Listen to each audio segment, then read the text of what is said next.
Okay, so how do you create a recursive sequence on Desmos?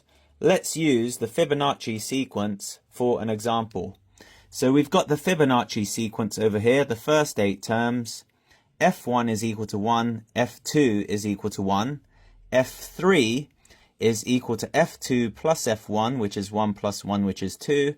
F4 is F3 plus F2, which is 2 plus 1, which is 3, etc., etc. Now, to create the Fibonacci sequence on Desmos, you just say F1 is equal to 1, F2 is equal to 1, then you use the function Fn is equal to Fn minus 1 plus Fn minus 2.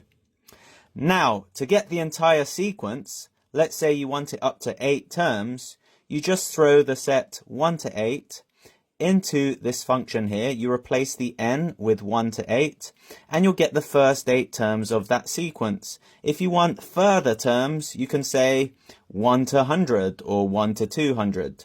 So this is a quick example about how to create a recursive sequence on Desmos. Thanks for watching.